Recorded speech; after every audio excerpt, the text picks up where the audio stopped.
They call it pink gold. And this time, it doesn't just feed the crops, it could decide the entire North American trade equation. As President Trump prepares to trigger a 35% tariff on all Canadian goods starting August 1st, in Ottawa, Prime Minister Mark Carney quietly lays a trump card on the table. Potash, a mineral that, if disrupted, could shake food prices across the entire continent. This is no longer a war of words, but a chess game where every stream of natural gas, every ton of fertilizer, and every coil of steel becomes a strategic piece, a weapon called potash. There was no explosion in Washington, no military convoys rumbled across the border, and there was no tweet from the White House mentioning war.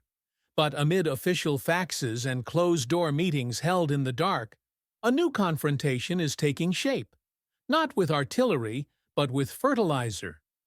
As U.S.-Canada trade tensions rise and August 1st approaches like a fateful moment, a simple yet weighty word has emerged like an unspoken warning: potash. It's no coincidence they call it pink gold. With potassium, a key element in the global agricultural growth chain, as its main component, potash is not just a mineral. It's the heartbeat of food production. And in this game of power, Canada holds that heart. In a world where energy can be diversified, microchips rerouted, and steel or aluminum recycled, potash is the rare exception. It cannot be replaced in the short term, cannot be easily stockpiled, and cannot be mass-produced just anywhere. Saskatchewan, a peaceful land in the middle of Canada's wheat fields, is now a name that appears regularly on the desks of U.S. trade strategists, because right there, more than 30% of the world's potash reserves lie dormant underground.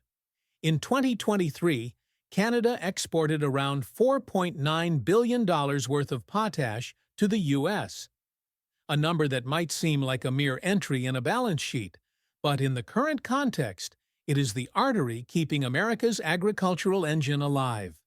The U.S. consumes over 5.3 million tons of potash each year, while only producing around 400,000 tons domestically, less than 8% of its own demand. Trump can impose tariffs on steel, aluminum, cars, or even data, but he can't impose tariffs on parched soil when crops fail from potassium deficiency. And he certainly can't ignore it if fertilizer prices skyrocket, triggering a chain reaction in food prices, from grocery stores to the ballot box. This is the fundamental difference between potash and other goods previously pulled into the tariff war. A car can wait a few months. A steel sheet can be sourced from South Korea, but crops cannot delay a growing season. In an increasingly unstable world, America's dependence on Canadian potash becomes absolute, as the two other major suppliers, Russia and Belarus, are caught in a vortex of sanctions and political unrest. The U.S. has no other choice. And that's precisely why potash isn't just a trade product. It's leverage. A silent yet sharp form of leverage, so potent it needs no threat to force the other side at the negotiating table to soften its tone. Of course, not everyone in Ottawa agrees with weaponizing potash. Voices from the agricultural sector, from producers in Saskatchewan, have raised warnings. Once potash becomes politicized, the entire supply chain could be disrupted, harming not only the U.S., but Canada and even the world. Food prices will rise, distribution systems will be interrupted, and more importantly, a resource once seen as a symbol of stability could be swept into a vortex of uncertainty. But on the other hand, another argument is gaining traction. Trump doesn't hesitate to use pain as a tool. He's willing to let Americans pay higher prices if it helps him gain the upper hand in negotiations. So, why shouldn't Canada do the same? If potash is the lifeblood, then now is the time to find out who really needs it more. What's interesting is, Ottawa hasn't taken action yet. There's been no export ban, No official announcement of a supply cut, but just the fact that potash is on the negotiating table, with proposals such as a national strategic reserve or temporary export limits, is enough to stir the market. Fertilizer prices have ticked up, U.S. farm associations have voiced concern, and advisors in Washington have started drawing up new lists of risks. Perhaps, in an age where statements often cause more shockwaves than actions, real power lies in what hasn't yet happened. Canada doesn't need to shout. Just one silent proposal labeled potash is enough.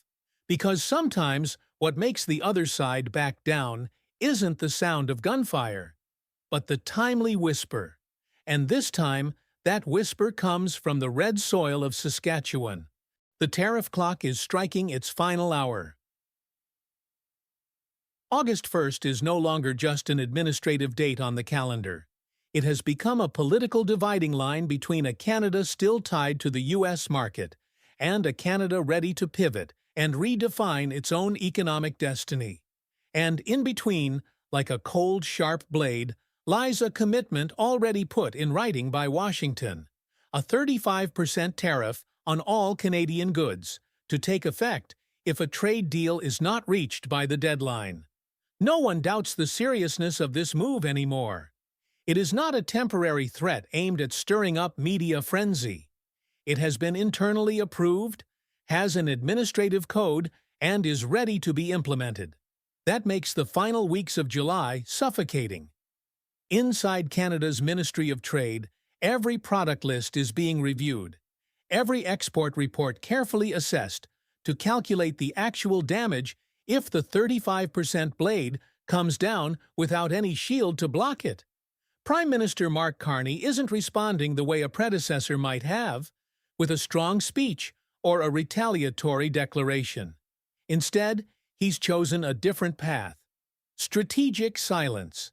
Not passive, but deliberately poised. Ottawa has paused the digital services tax, a gesture seen as symbolic concession. At the same time, Carney quietly pledged to extend cooperation in the Missile Shield program, not for military effectiveness, but as a subtle signal that Canada still views its alliance with the U.S. as a foundation, not a battlefield. But within that silence, contradictions have begun to surface. On one hand, the Canadian government is trying to preserve stability, avoid direct confrontation, and keep the door to negotiations open. On the other, more and more voices inside are saying that softness must end. Lawmakers like Elizabeth May bluntly declare, politeness won't save Canadian farmers when orders vanish. And deference won't make Trump lower tariffs. It only makes him think he's winning. The core question now is no longer will the tariff be imposed, but rather, if it happens, will Canada dare respond? And how? The answer seems to be gradually taking shape, not through public statements, but through Ottawa's deliberate reshaping of the negotiation framework. Trade experts are leaning toward a pain reduction scenario. Instead of demanding full tariff removal, Canada is aiming for a selective rate, somewhere between 8% and 10%, with strategic carve-outs for key sectors like autos, energy, and metals. This is not surrender, but an effort to bring the game back to balance. Because Trump makes no secret of his goal, he wants absolute advantage by making the other side blink first. With his policy of maximum pressure, used from the China trade war to NATO talks, he believes that whoever flinches first loses. But this time, his opponent isn't playing the punishment game. They're playing for time to shift the internal gears. And time, here, is being measured by the day, by the hour.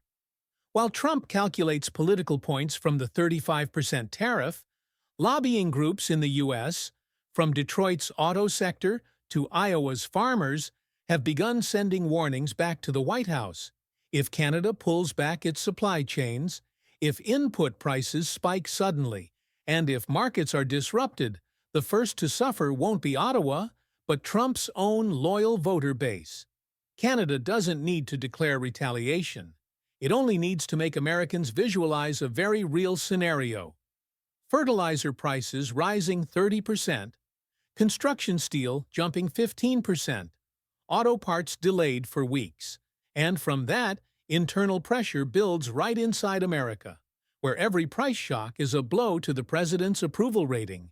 In this chess match, Trump wants to make Canada act out of fear, but Carney is doing the opposite, making Trump hesitate out of uncertainty.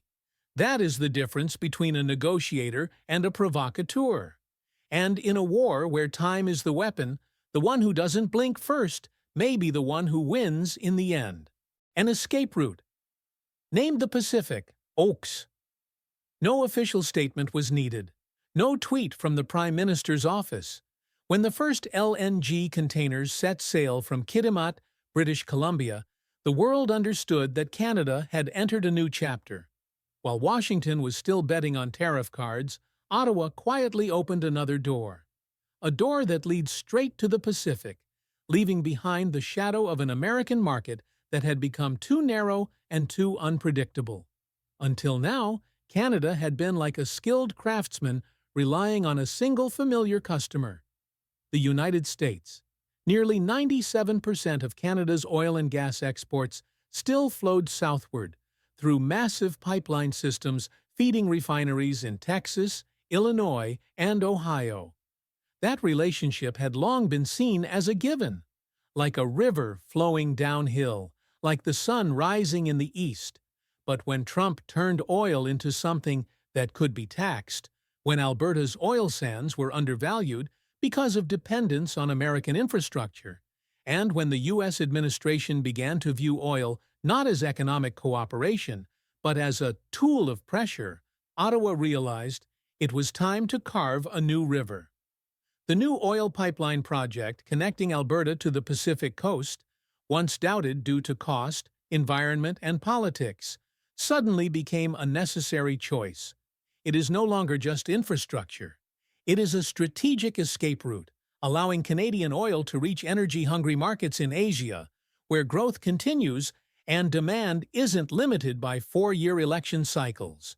At the same time, LNG Canada, the largest private investment in Canadian history, valued at $40 billion, completed its first shipment of liquefied natural gas to North Asia.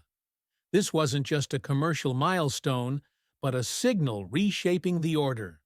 While the U.S. still struggles with its Alaska LNG project, hindered by high costs and long delivery times, LNG tankers from British Columbia take only half the time to reach Japan or South Korea compared to ships from the U.S. Gulf of Mexico.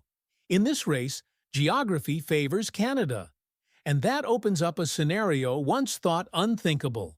Canada escaping America's monopoly over its energy market, no longer bound to prices squeezed by Texas refineries, no longer held hostage every time Washington plays games with the Keystone or Enbridge pipelines. Instead, Ottawa can negotiate directly with Tokyo, Seoul, Beijing, markets willing to pay more, sign longer-term contracts, and stay away from political drama. Mark Carney understands that freedom doesn't come from winning each negotiation, but from reducing the need to negotiate. When you no longer have to sell all your resources to a single buyer, you no longer have to accept every condition. You can say no. You can bargain. And more importantly, you can survive being turned away. That's the ultimate goal of any economy. Not to win, but to be strong enough not to fear losing. Of course, there will be hurdles ahead. Infrastructure needs expansion. The environment needs protection. Indigenous communities must be consulted, but unlike in the past, this time Canadians no longer see building a pipeline as a controversial option, but as a requirement for survival in the new trade order. And in Vancouver, in Prince Rupert, in the newly planned ports along the western coast, the containers and LNG tankers aren't just cargo. They're declarations. Declarations that Canada will not stand still while being steered by sudden tariff strikes from the White House. Declarations that if the U.S. sees trade as a whip, then Canada will turn geography and resources into a shield. And above all, declarations that from now on, Canada's path of development no longer looks only south. It now officially extends west to where the ocean has no tariffs, and the sky isn't shaped by a ballot cast in Ohio. In a post-globalization world where old alliances are cracking and trade routes are being weaponized, the ability to choose is the greatest strength. And Canada, with a new oil pipeline and an LNG ship cutting across the Pacific, is reclaiming exactly that. Quietly, firmly, and irreversibly. When geography becomes power. Not every country is fortunate enough to have a gateway to the world like Canada. One side faces the Atlantic Ocean, the other stretches along the Pacific, bordered to the north by the Arctic Ocean and to the south by the world's largest economy. But for decades, that position, instead of becoming a strategic springboard, was constrained by a harsh reality. Canada's energy infrastructure only pointed toward the United States. It was the legacy of an era that placed absolute trust in the Allied relationship, in the stability of a single market, and in a global economic order no one imagined would be weaponized by tariffs. Now, as the southern gateway grows fragile, Canada is being forced to re-examine its entire map, not on paper, but in strategic thinking. And within this reorientation, the geographical advantage the country once overlooked suddenly comes alive. In the global energy game, where speed, distance, and transportation cost determine victory, Canada is no longer the passive player. It is gradually becoming a new hub of power. Nowhere is this clearer than in British Columbia. From Kitimat Port, a Canadian LNG tanker takes only about 10 days to reach Japan, nearly twice as fast as tankers departing from the Gulf of Mexico or Alaska. For China or South Korea, shipping times are similarly shortened. Each day saved is not just time, it's fuel cost, contract flexibility, and the ability to respond to the spot market. In a global energy world increasingly sensitive to minor fluctuations, geographic location becomes something that cannot be replicated, cannot be outbid. This not only gives Canada an edge over the U.S., but also lays a new foundation for the country to escape its role as a raw material seller and enter a higher-level game, where it can negotiate from the position of a supply chain shaper, not a dependent participant. Instead of merely selling oil to U.S. refineries, Canada can now export LNG directly to economies transitioning from coal to gas. At the right time, in the right place, and at the right price. Beyond natural gas, the oil industry itself is changing its operational logic. With a pipeline being advanced to connect Alberta to the Pacific port, for the first time, Canada has the opportunity to deliver crude oil directly to refineries outside of North America. And that raises a bigger question. Will the global energy market still revolve around the Houston-Rotterdam-Singapore axis as before, or will it need to add a new name? Prince Rupert, Vancouver, or Kitimat? The answer is still being written. With every new kilometer of pipeline, every first shipment, and every long-term contract with Asia. But one thing is clear. Canada is no longer tied to the U.S. market, and that changes the entire balance of negotiation. Not because the country wants confrontation, but because it has no other choice if it wants to survive in a world where trust is no longer an economic guarantee. From a country once seen as energy-dependent, Canada is gradually transforming into a formidable resource transit hub of the 21st century, where geography, technology, and strategy converge. And in that process, every square meter of Pacific coastline is no longer just scenery, but a strategic location, an absolute advantage that no tariff can take away. Cold Steel and the Awakening. If natural gas and oil are the strategic flows that helped Canada escape the shadow of the U.S. market, then steel is the most direct slap that jolted Ottawa awake from the dream of a trade order built on trust. Without any warning, without any negotiation to defuse the situation, the 50% tariff on Canadian steel from Washington was issued like a political execution order. Swift, cold, and clearly destructive. In less than a week, steel coil factories in Ontario lost orders, production lines paused, and workers were cut. An industry once deeply integrated with the U.S. supply chain now became a legitimate victim of protectionism. Instead of responding with a tit-for-tat escalation, Prime Minister Mark Carney chose a reverse approach: rebuild from within. There were no shouted slogans, no declarations of tariffs on U.S. steel, a move that would be predictable and easily neutralized. Instead, Canada announced a comprehensive restructuring of its domestic steel supply chain. And the first step was to abandon the model of unconditional openness, which had long made Canada one of the rare, barrier-free markets in the developed world. Starting in late July, steel import quotas were activated, clearly dividing into two groups: countries with free trade agreements, FTAs, and those without. For the latter group, import volume is capped at 50% of 2024 levels, with anything beyond that facing a 50% tariff. Even for FTA partners, the import ceiling is set at 100% of the previous year. Notably, a shocking clause: all steel products originating from China, regardless of where they are finished, will face additional tariffs. The once soft Canada no longer exists. In its place stands a nation beginning to defend itself using the language of the great powers.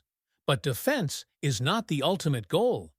At its core, Ottawa's strategy is to turn crisis into an opportunity to reinvest in domestic industrial strength. The federal government quickly announced $1 billion Canadian dollars from the Strategic Innovation Fund to modernize domestic steel plants. This isn't just relief. The investment targets technology upgrades, productivity increases, and a shift toward higher-grade steel products, where competition is based not only on price, but on quality, durability, and the ability to serve defense, infrastructure, and aerospace projects. Along with that comes $70 million Canadian dollars in support for retraining and income protection for 10,000 steelworkers, plus an additional $150 million Canadian dollars investment in traditional steel-producing communities. For small and medium-sized businesses in the supply chain, the preferential loan system is being expanded. Lower interest rates, extended loan terms from 5 to 7 years, and relaxed credit access conditions. But perhaps the most decisive and quietest move comes from public procurement contracts. For the first time, the federal government mandates all national defense, infrastructure, and social housing projects must use steel produced in Canada. From piers and hydro plants to military shipyards, made in Canada, steel is no longer an option. It's a requirement. Through all these steps, Carney is not simply reacting to a blow from Washington. He is using that very blow to force Canada to ask itself, what makes us so vulnerable? And the answer is clear: excessive dependence on a single partner, while neglecting the ability to develop independently. Steel is a heavy industry, but the lesson from steel is light and ruthless. Those who do not control their own supply chains will always be hostages in someone else's game.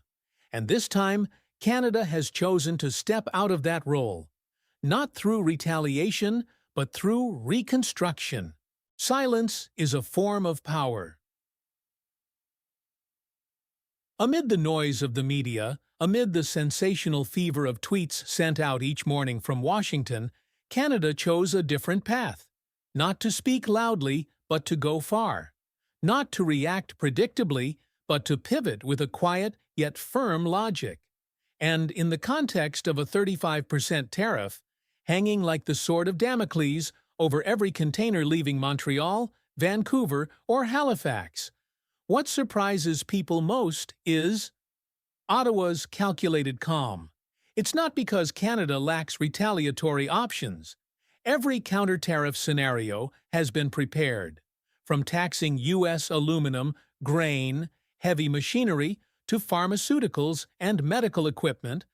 All countermeasures have already been outlined in the files, but Prime Minister Mark Carney hasn't activated any of them. Instead, he holds his ground. No concessions, but no retaliation either. A dangerous and deeply strategic balance. That calm is not weakness. It is a deliberate choice to maintain moral standing, especially when the trade war is no longer just a bilateral issue. In the eyes of Europe, Asia, and even developing nations, Canada is showing the role of a country that believes in shared rules, in fair trade, in the ability to govern through institutions rather than political impulse. And that is precisely why Ottawa hasn't imposed tariffs on U.S. steel, even though Canadian steel is suffering heavy losses. Instead, Carney is using a new language, the language of proactively reshaping structures rather than merely reacting to impact.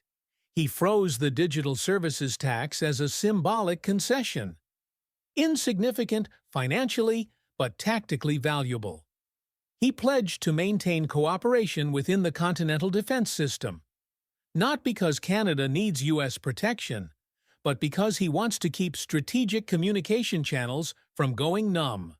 Above all, he stays silent not to yield, but to control the tempo of the game. Because when an opponent is used to manipulating through pressure, the unexpected reaction is what throws them off.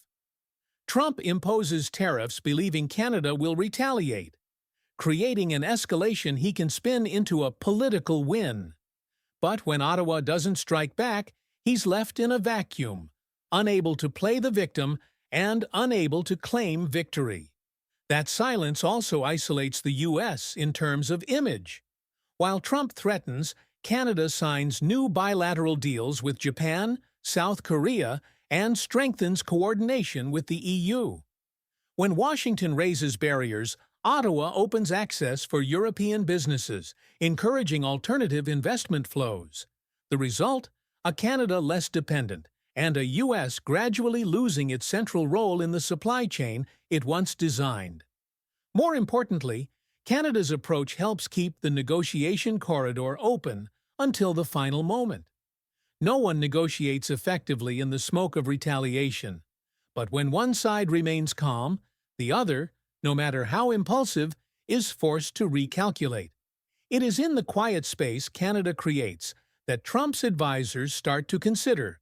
If the 35% tariff triggers negative reactions from American farmers, manufacturers, and consumers, then who will bear the ultimate cost in an election year?